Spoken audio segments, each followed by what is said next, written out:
Residents of Mbanguzi in northern KZN are attempting to mediate an alleged conflict between the army and the police. The military was deployed last year to help fight a cross-border crime syndicate. Apparently, this hasn't helped. Following this bizarre series of events is Dasen Thathiah. Dasen, I was watching some of the reports that you've done from that area, and there was an interview you did with a resident who spoke about the friction between the SANDF and the police. How is this happening when the SANDF is meant to help support the police over there? Well, if the residents' allegations are to be believed, it would seem that communication is central to this problem, and that's why there has been no real material successes, if I could call it that, in bringing down the crime level here. The biggest crime obviously being the movement of vehicles from KZN into Mozambique. That is still continuing despite all of these interventions. So that meeting that we spoke about is expected to commence. It's a closed meeting taking place at the municipal offices.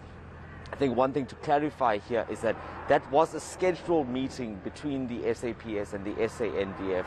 It was USAC, which is a crime-fighting initiative in the area, which had said that it needed to put down an agenda point on that list to say that they wanted to discuss this issue of communication. They wanted these two forces to work better together and include the community, because without the community knowing what goes on here, they will never really achieve any success in stopping the crime that is taking over this town. So hopefully something will come out of that meeting. We will have to wait until after it to find out what took place, because as I said, it is a closed meeting, so we're not privy to those conversations just yet.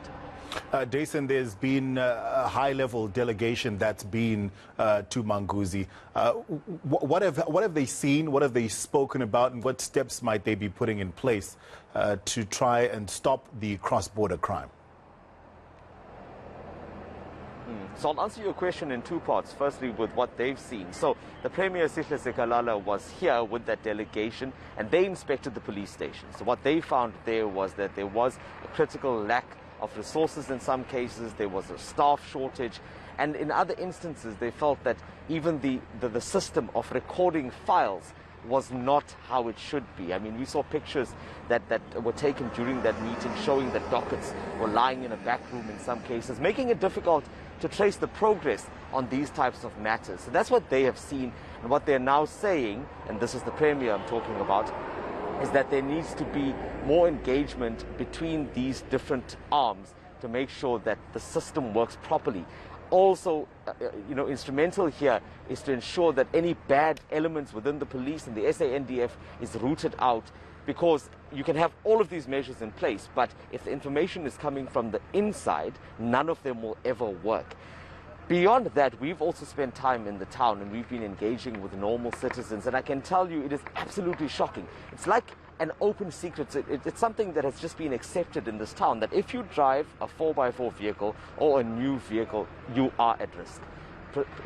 Mostly a 4x4 or diesel bakkie. We've spoken to people who have been hijacked. They come to their houses at night, they target a vehicle, they take the vehicle, in some cases taking those people with them, and drive them to the border and dump them there. It allows them safe passage before that vehicle theft is reported.